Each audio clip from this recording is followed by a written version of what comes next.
नमस्कार. आवाज नाही आला, जेवण नाही झालं. आमचं पण नाही झालं सर, आवाज आला. नमस्कार.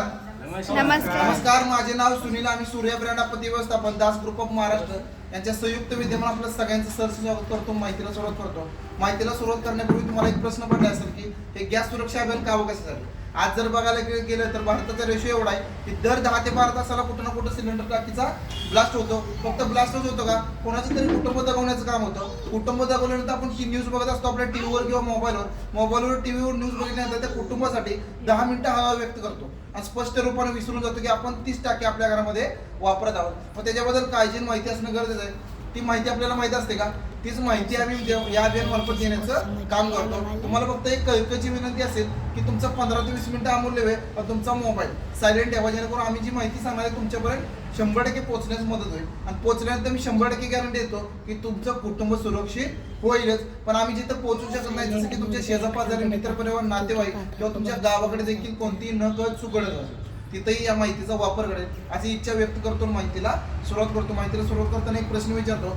या सिलेंडर टाकीचा वापर आपण गेल्या कित्येक वर्षापासून आपण घरामध्ये करत आहोत. सर किती वर्ष झालं करताय?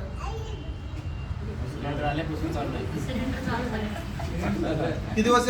म्हणजे 30 ते 40 वर्षापासून करताय. मग 30 ते 40 वर्षापासून कमीत कमी आपण 10 वर्ष तर प्रत्येकाने केला असेल. मग प्रत्येकाने 10 वर्ष केला, मग या टाकीबद्दल आपल्याला माहिती काय आहे? काय नसते. माहिती काय असते? रिकामी झाली की द्यायची, भरलेली आली की घ्यायची. याच्या व्यतिरिक्त आपल्याला काही माहिती नसते. आता माहिती नाही म्हणून कोणी एजन्सी मध्ये माहिती घेण्याचा प्रयत्न केला का?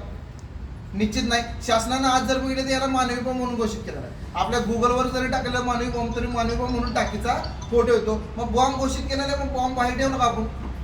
कुणी ठेवला? आपल्या घरामध्ये ठेवला. आपल्या घरामध्ये ठेवला तरी सुद्धा आपल्याला माहिती आहे की बॉम्ब आपण घरामध्ये आणून ठेवलाय, त्याच्याबद्दल माहिती नाही तरी सुद्धा आपण माहिती घेण्यासाठी एजन्सीमध्ये कधीही गेलो नाही. मग एजन्सीमध्ये गेलो नाही, पण आपल्या घरामध्ये एक पासबुक दिलं. त्या पासबुकच्या मागे देखील काही नियम अटी प्रिंटिंग करून दिले. कधी वाचल्यात कधी हे कशासाठी दिलेले असतात? तर आपल्या घरामध्ये 50 ते 60% दुर्घटना ते वाचल्यानंतर नाही व्हायला पाहिजे त्यासाठी दिलेले असतात. आपण काय करतो? तिकडे दुर्लक्ष करत असतो. पण आता पहिल्यांदा टाकीचा रंग बघूया. इंडियन असू दे, स्पेस असू दे, भारत असू द्या, कलर रंग कोणता दिला? लाल दिला. लाल बघितल्यावर पहिल्यांदा आपल्या म्हणण्यात काय येतं? ते डेंजर धोकादायक विस्फोटक ज्वलनशील पदार्थ या टाकीमध्ये दिलेले आहे, त्यामुळे लाल रंग देण्याचं काम केलेलं आहे. आता प्रत्येकाला माहिती आहे शासनाने दिली आपल्या टाक्या, बरोबर? आता दिली शासनानं. मग शासकीय वाहनांमध्ये याला घेतात का? रिकामी असो, भरलेली बस असू द्या, ट्रेन असू द्या, कोणती असू दे, शासकीय वाहनांमध्ये याला प्रवेश दिला जात नाही. त्याचं कारण काय? त्यांचं म्हणणं काय? तर 5 मिनिटाच्या प्रवासामध्ये सुद्धा दुर्घटना घडू शकते. 30 टाकी गेल्या, आपण 30 ते 40 वर्ष आपल्या घरामध्ये वापरतोय. आपल्या घरामध्ये घडू शकत नाही का? निश्चित घडू शकते. त्यामुळे काळजीने माहिती असणं गरजेचं आहे. आता माहिती जर आपण कधीच एजन्सी मध्ये गेलो नाही, आपल्या पासबुक मध्ये दिलेली असते, तिथं सुद्धा वाचत नाही. पण आपण टाकीची देवाणघेवाण जर प्रत्येक जण करतो, देवाणघेवाण करताना आपल्या टाकीकडे लक्ष जाईल. म्हणजे टाकी देखील काही सूचना प्रिंटिंग करून दिलेल्या असतात. त्या तिकडे तरी कधी लक्ष गेलंय का आपलं? नक्कीच नाही गेलं. त्या सूचना असतात तरी काय, ते पहिले जाणून घेऊया. सगळ्यात महत्त्वाची आणि पहिली सूचना काय? तर काम होणे पण रेग्युलेटर का बटन बंद केले. बरोबर आहे. आता खाली आलेल्या महिलापैकी मला प्रामाणिकपणे सांगायचं, किती जण बटन बंद करून आलाय का? नक्कीच नाही. आता बटन बंद कधी करतो आपण? कधी करतो? गावाला जाताना किंवा रात्री झोपताना. म्हणजे रात्री झोपल्यानंतर आपल्या घरामध्ये दुर्घटना घडू नये किंवा गावाला गेल्यानंतर घडू नये असं आपल्याला वाटतं. पण तेच बटन दिवसभरात चालू असतं, मग दिवसभरात घडू शकत नाही का? निश्चित घडू शकते. त्यामुळे काम झालं की बटन बंद करणं गरजेचं आहे. आता प्रत्येकाला ही सूचना छोटी वाटत असते, पण ते सांगण्यामागचं एक मोठं कारण आहे. कारण काय? आपल्या रेग्युलेटर पासून ते शिगडीपर्यंत 5 ते 6 प्रकारची गॅस करते. आपण जर बटन वेळेस बंद केलं तर पूर्व होणारी दुर्घटना काय होणार आहे? तिथंच टळणार आहे. त्यामुळे काम झाले की बटन बंद करणं गरजेचं आहे. आता ही झाली पहिली सूचना. आता दुसरी अत्यंत महत्त्वाची सूचना सांगण्यापूर्वी या टाकीला पण एक विघटन आहे. विघटन म्हणजे काय? Expire date. बऱ्याच लोकांना माहित नसते की या टाकीला सुद्धा एक्सपायर डेट आहे. ते असते कुठे? तर 3 खांब दिलेले, 3 खांबापैकी वेगवेगळ्या कलर मध्ये दिलेले A30. आता A30 आहे तरी काय? आपल्या वर्षाचे महिने किती हो? 12 महिन्यातले 3 महिन्याचे 4 क्वार्टर केले. 4 क्वार्टरला 4 नाव दिले, ABCD. ABCD म्हणजे A म्हणजे काय? मे म्हणजे जानेवारी, फेब्रुवारी, मार्च. B म्हणजे पुढचे 3 महिने, C म्हणजे त्याच्या पुढचे 3 महिने, D म्हणजे लास्टचे 3 महिने. असं आपण वर्गीकरण करू शकतो. आता 30 म्हणजे काय? तर 2030 ला टाकी एक्सपायर होणार आहे. चालू वर्ष चाललंय आपलं 24. आता ABCD 23 आपल्या घरामध्ये टाकायला घ्यायची का? निश्चित नाही घ्यायची. आता मी म्हणत नाही असं की एक्सपायर झालेली टाकी तुमच्या घरामध्ये आली तर 100% दुर्घटना घडेल, पण त्या दुर्घटनेला निमंत्रण का द्यायचं? यासाठी एक्सपायर झालेली टाकी आपल्या घरामध्ये घ्यायची नाही. एक साधन सोपं उदाहरण घ्यायचं म्हणलं तर 5 ते 10 रुपयाची गोळी आपण मेडिकलमध्ये घेतो, लगेच खातो का? नक्कीच नाही का. त्याच्यावर काय चेक करतो? एक्सपायर चेक करतो. कारण एक्सपायर झालेली गोळी आपल्या कुटुंबातील कोणत्याही व्यक्तीने खाल्ली तर त्याचे दुष्परिणाम त्या व्यक्तीवर होणार. पण एक्सपायर झालेली टाकी आपल्या घरामध्ये आली त्याचे दुष्परिणाम कोणावर होणार आहेत? अख्ख्या कुटुंबाला नव्हे की सोसायटीला भोगावे लागू शकतात. त्यामुळे एक्सपायर टाकी चेक करून घेणं अत्यंत गरजेचं आहे. आता हे झालं एक्सपायर टाकी पद्धत. आता दुसरी अत्यंत महत्त्वाची सूचना काय तर डिलेव्हरी लेते समय सिल्वर वजन की जांच की. आता किती जण वजन करून घेतात? घेतं का सर? वजन करतात ते काटा कुठं असते बरोबर. आता पहिला प्रश्न सरांनी विचारला त्याचं उत्तर देतो. आता पूर्वी जर बघितलं तर ही टाकी आपण कुठे घ्यायचो? आपल्या एजन्सी मध्ये किंवा गोडाऊनला घ्यायचो. आता आपल्या सोयीसाठी कुठे घेतो? घरी. आपल्या डोअरला घेतो. बरोबर. आता वजन काटा कोणीकडे असतो? घरपट्टी प्रत्येकाला शासनानं टाकी वाटप केली, पण वजन काटे दिलेत का? नक्कीच नाही दिले. वजन काटा देखील दिलेला आहे, तो कोणाकडे असतो? आपल्या घरी डिलिव्हरी बॉय येतो त्याच्या गाडीमध्ये दिलेला असतो. हँगिंग काटा सगळ्यांना माहित असेल, तो हँगिंग काटा त्याच्या गाडीमध्ये असतो. आपण खाली येऊन जर वजन करून मागितलं तर निश्चित वजन करून देण्याचं देखील काम करणार आहे. आता हे झालं वजनाबाबत. तर वजन करून का घ्यायचं? पूर्वी जर बघितलं तर हीच टाकी आपल्याला 1.5 ते 2 महिने जायची, कधी कधी 2.5 महिना जायची. आता बघितलं तर कधी कधी 20 दिवसात संपते, 1 महिना जाते, 1 महिन्याच्या वर सुद्धा जाते. लवकर संपली. आपल्या म्हणण्यात काय येतं? काय म्हणतो आपण? वापरच जास्त झाला. कधी विचार करत नाही त्यामध्ये गॅस सुद्धा कमी आला असेल. आता गॅस चोरी झाला असेल, गॅस कमी आला असेल, 2 किलो आला तर किती? 100 रुपयाचा तोटा होणार आहे. पण 100 रुपयाचा तोटा हा महत्वाचा नाही. पण आपल्या गॅस चोरी करताना म्हणजे आपल्या GSPM ला घटना घडली होती. कोणाला माहिती आहे? 8 ते 10 सिलेंडरचा ब्लास्ट झाला होता 2.5 महिन्यापूर्वी. आणि मला वाटतं 8 ते 10 सिलेंडरचा ब्लास्ट झाला होता. 2 बसेस स्कूल बसेस झाल्या होत्या GSPM कॉलेजच्या. काय घटना होती कोणाला माहिती आहे? कशामुळे झाली? हा, गॅसची चोरी करता म्हणजे तिथं कॉलेजचा काही संबंध नसताना त्याच्या शेजारी इनलिगली चोरी करताना ती स्फोट झाला होता. 8 ते 10 सिलेंडरचा स्फोट झाला होता. म्हणजे गॅसची चोरी करताना आपली टाकी डॅमेज होते. आणि डॅमेज टाकी अशी आपल्या घरामध्ये येऊन आपल्या घरामध्ये कोणतीही दुर्घटना घडू नये त्यासाठी वजन देखील चेक करून घेणं गरजेचं आहे. आता वजन जर चेक करून घेणार मग भरलेल्या टाकीचं वजन माहित पाहिजे. कोणाला माहिती आहे का भरलेल्या टाकीचं वजन?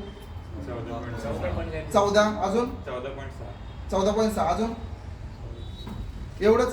आपलं प्रत्येकाचं वजन वेगळं आहे ना. त्याचं कारण काय? की ते पिवळ्या किंवा निळ्या पट्ट्यामध्ये जी आकडेवारी दर्शवली असते, आपण प्रत्येक जण त्याला भरलेल्या टाकीचं वजन म्हणत असतो. ते काय असतं? 14, 15, 16, 17. ते काय असतं? तर रिकाम्या लोखंडाचं वजन असतं. पिवळ्या आकडेवारी दिलेली असते त्याच्यामध्ये जे इन्क्लूड असतो LPG म्हणजे लिक्विड बाय पेट्रोलियम गॅस. इथं खाली नेट वेट दिलेलं असतं. नेट वेट मध्ये 14 किलो 200 ग्राम असतो. म्हणजे लिक्विड बाय प्रमाणात LPG असतो तो 14 किलो 200 ग्राम असतो.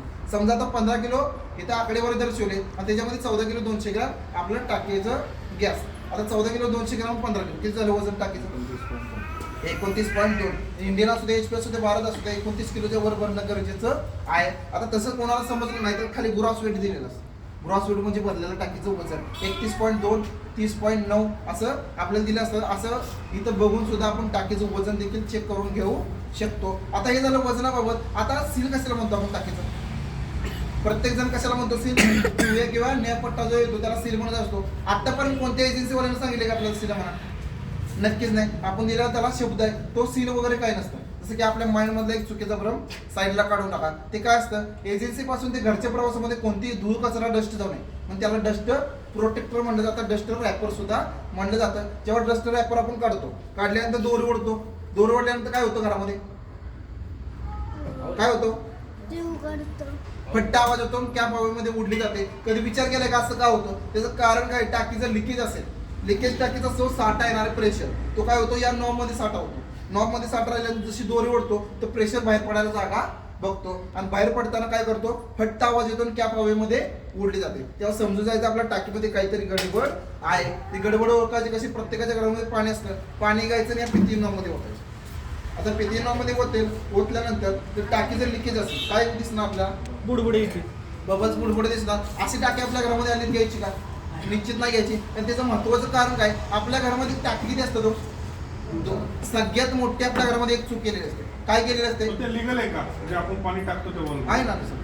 आपण कशाला म्हणतो? सील कशाला म्हणतो? पण काय झालंय, मी गॅस एजन्सी मध्ये एकदा विचारलं होतं की टाकी चेक करण्यासाठी म्हणजे आता हे लिकेज होतंय तर त्याच्यामध्ये तर त्यांचं म्हणणं असेल की ते तुम्ही टाकायची गरज नाही.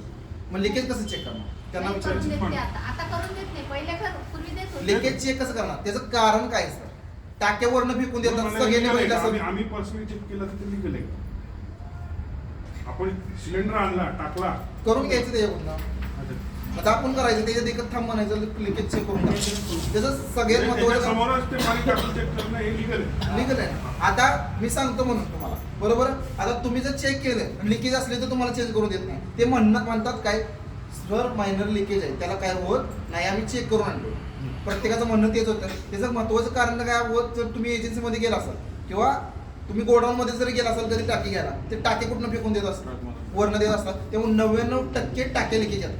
त्यामुळे जर समजा तुम्हाला लिकेज टाकी तुम्ही चेक केली आणि त्यांना जर म्हटलं तुम्ही टाकी चेक रिटर्न करून घ्या दुसरी द्या तर 1% कुठे शोधणार आहे सर नक्की शोधणार. त्यांना सुद्धा माहिती आहे की टाकी शोधू शकत नाही. त्यामुळे 99% टाके लिकेज येतात त्यामुळे ते तुम्हाला चिटकवायला बघत असतात. चुकीचं आहे पण आपण चेक करून घेणं गरजेचं आहे. आपली कुटुंब आपली जबाबदारी सर लिकेज झाली टाकी आणि आपल्या घरात दुर्घटना झाली भरून देतात का? आतापर्यंत कुठेही न्यूज ऐकले कधी की क्लेम दिला म्हणून नक्कीच ऐकत नाही. कारण का ते आपल्या प्रत्येक वेळी आपल्याला चूक दाखवत असतात. जसं की आता एक्सपायरी टाकी तुम्हाला सांगितलं एक्सपायरी टाकी आता घरामध्ये जायचं आपल्या घरामध्ये बघायचं काही एखाद्या तरी घरामध्ये असू शकते. कारण आता तुम्ही म्हणणार की ते लिगल आहे का त्यांनी देतानाच विचार करायला पाहिजे होता. आपण देखील चेक करून घेणं गरजेचं आहे. आता त्यांनी दिली म्हणून आपण घेतली आता टाकी जर फुटली तर टाकीची एक्सपायरी दिसणार आहे का आपल्या घरामध्ये? त्याच्यातला जो वॉल आहे तो खराब होतो पाणी टाकल्याने. नाही होत.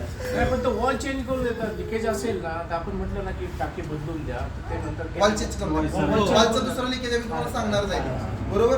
आता पहिलं लिकेज बघूया आपण. पहिलं लिकेज म्हणजे आपण टाकीला टाकी चिटकून ठेवलं सगळ्यात मोठा आपल्या घरामध्ये चूक असते. एक टाकी जर लावलेली असेल दुसरी बाल्कनीमध्ये ठेवणं गरजेचं आहे. कारण येणारी टाकी लिकेज असेल कधी कधी तुम्हाला जसं सांगितलं की टाकीवरनं फेकून देतात कधी कधी या सेफ्टी कॅपला सुद्धा क्रॅक गेलेला असतो. येणारी टाकी लिकेज असेल आणि आगाही संपर्काला काय होणार आहे स्फोट हा निश्चित घडू शकतो. आणि आपल्या घरामध्ये सगळ्यात मोठे अजून काय झालं असतं 80% दिवा कुठं असतो किचन रूममध्ये असते. तिथं दिवा पण त्या अगरबत्ती 24 तास चालू असतो. ते जर नसलं तर आपल्या घरामध्ये फ्रीज असतो तो चालू पण बनत असतो. म्हणजे स्पार्किंगचा जर संपर्काला आला तरी आपल्या घरामध्ये दुर्घटना निश्चित घडू शकते. त्यामुळं एक येताना टाकी लिकेज चेक करून घेणं गरजेचं आहे. आता लिकेज येणारी टाकी जर छोटा मायनर लिकेज असेल तो कालांतराने तेवढाच राहणार आहे का वाढणार आहे सर? आता आपण रिकामी टाकी दिली भरून दुसऱ्याला देण्याचं काम करणार आहे. टाकी तर प्रत्येक महिन्याला फिरत असते. जसं की आज मला आली पुढच्या महिन्यात सर हीच टाकी तुम्हाला येणार का चेंज करून देणार नवीन देणार आहे? नक्कीच नाही. त्याच्या पुढच्या महिन्यात सर तुम्हाला येणार त्याच्या पुढच्या महिन्यात काही तुम्हाला येणार आहे. टाकी प्रत्येक महिन्यात फिरत राहते मग टाकीची सर्व्हिसिंग काय होत